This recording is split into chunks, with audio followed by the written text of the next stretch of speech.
नमस्कार दोस्तों, मैं संदीप आपका स्वागत करता हूं इंग्लिश विद सर में। आज के इस लेसन में हम सीखेंगे सेंटेंसेस जो कि एक बेसिक है इंग्लिश ग्रामर का। तो आज हम बात करेंगे कि सेंटेंस क्या होते हैं, वे कितने प्रकार के होते हैं और उन्हें हम कैसे सीख सकते हैं। तो आइए सीखते हैं। सबसे पहले हम देख लेते हैं सेंटेंस की डेफिनेशन। सेंटेंस की डेफिनेशन की अगर हम बात करें तो a group of word a group of words that makes complete sense is called sentence. okay? क्या शब्दों का ऐसा समूह जिसका कोई सार्थक मतलब निकले उसको हम सेंटेंस कहते हैं, यानी वाक्य कहते हैं। आइए इसका एक एग्जांपल देख लेते हैं। he is a boy। यहाँ पर शब्दों का समूह है, अ ग्रुप ऑफ वर्ड है जिसका कोई सार्थक मतलब निकल रहा है, जैसे कि he is a boy। Well उसी तरीके से अगर हम इन शब्दों को रीअरेंज कर दें तो क्या सही मतलब निकलेगा। आइए देखते हैं। इज बॉय ए ही। तो यहाँ पर आपने देखा कि ग्रुप ऑफ वर्ड तो है लेकिन कोई सार्थक मतलब नहीं निकल रहा, कोई इसका सेंस नहीं निकल रहा इन शब्दों का। तो इस टाइप के कॉम्बिनेशन ऑफ वर्ड को हम कह देते हैं कि ये सेंटेंस नहीं है। जबकि ही इज अ बॉय, इस यहाँ पर ये पता चल रहा है कि हम किसी लड़के के बारे में बात कर रहे हैं, वह एक लड़का है, तो यह एक सेंटेंस है। समझ में आया क्या डिफरेंस है। चलिए आगे बढ़ते हैं काइंड ऑफ सेंटेंसेस पे।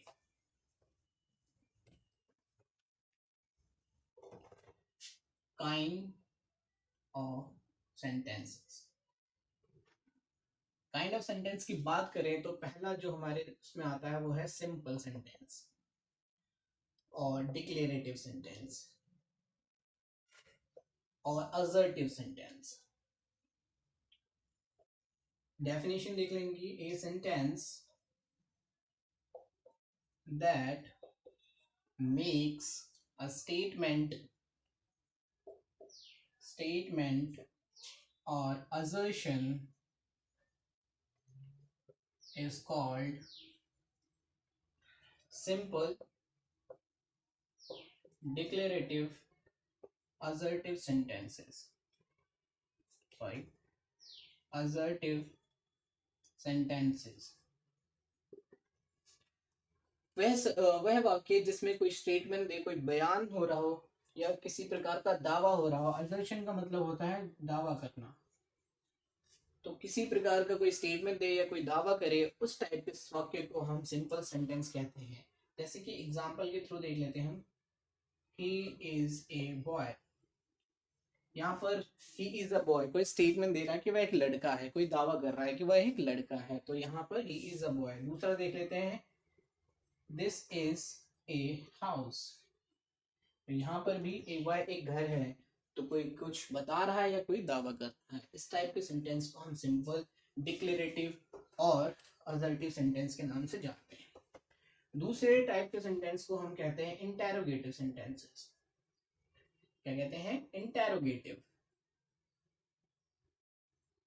इस टाइप के सेंटेंस में क्या होता है? A sentence that ask questions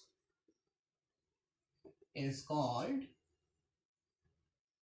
interrogative sentences।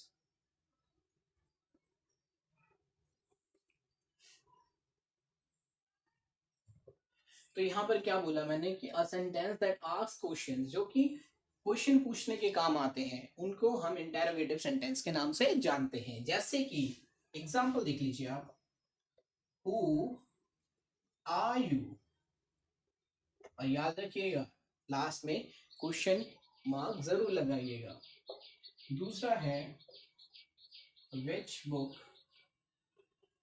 Do you want.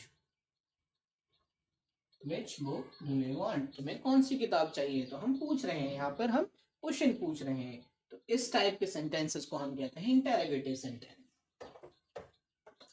Her type के सेंटेंस कहलाते हैं इंपेरेटिव सेंटेंसेस। कौन से?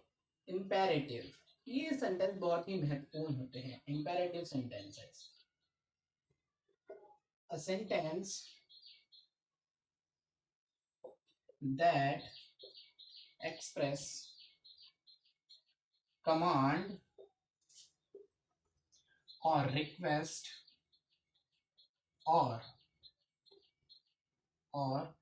an entreaty, entreaty, entreaty इसका मतलब होता है विनती, विनती is called imperative sentence।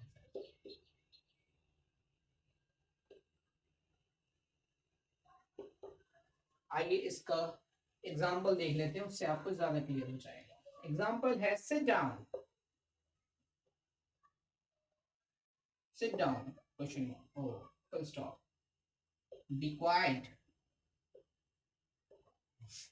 have mercy upon us, you have mercy upon us। ये क्या है, have mercy upon us? यहाँ पर mercy का मतलब है दया करना, और ये किस प्रकार किसको डिपिक्ट कर रहा है, ये है रिक्वेस्ट कर रहे हैं या किसी से हम विनती कर रहे हैं कि हमें क्षमा कर दीजिए, हम पे दया खाइए। तो इस प्रकार के सेंटेंस को हम कहते हैं imperative sentence.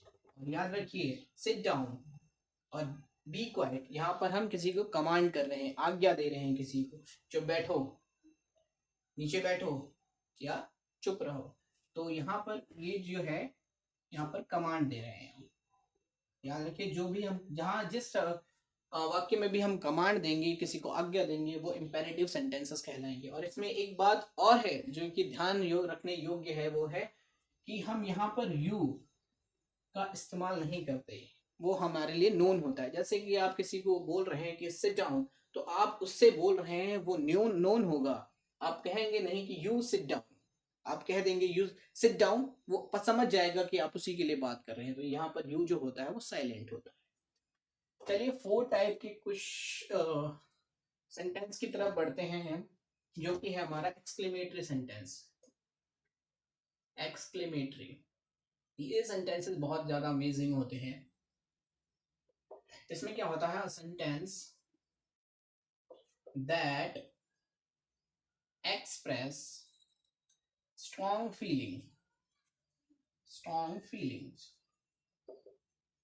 is called exclamatory sentences। Okay, so strong feeling का मतलब क्या है कि आप कभी भी ये देखते होंगे कि आप कोई मैच जीत गए या कुछ हार गए, ठीक है, कोई चीज आप सरप्राइज हो गए किसी चीज से, तो आप इन स्ट्रॉन्ग फीलिंग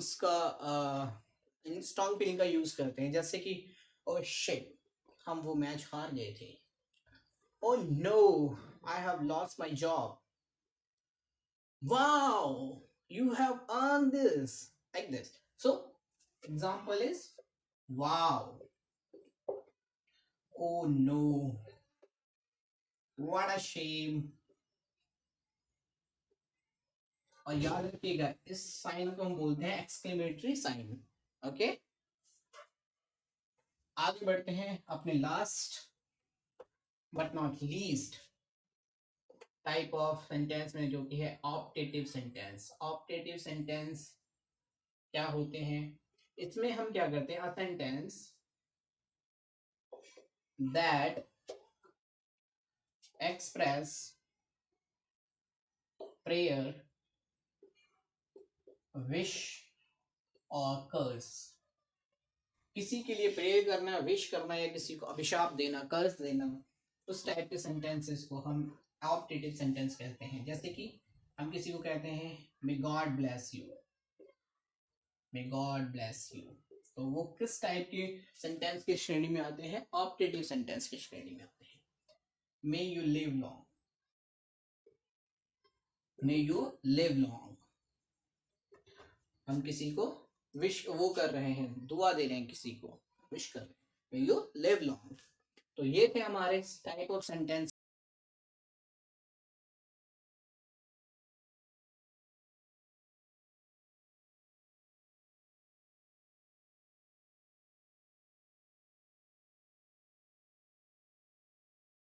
दिन ब दिन लेके आता हूँ, सॉरी, और मैं चाहता हूं कि आप इस चैनल को सब्सक्राइब करें ताकि आने वाली वीडियोस आप मिस ना कर पाएँ।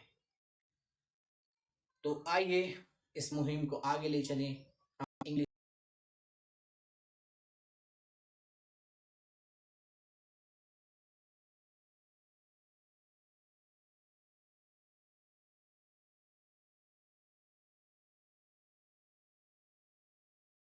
करते हैं। तब तक के लिए मुझे इजाज़त दीजिएगा।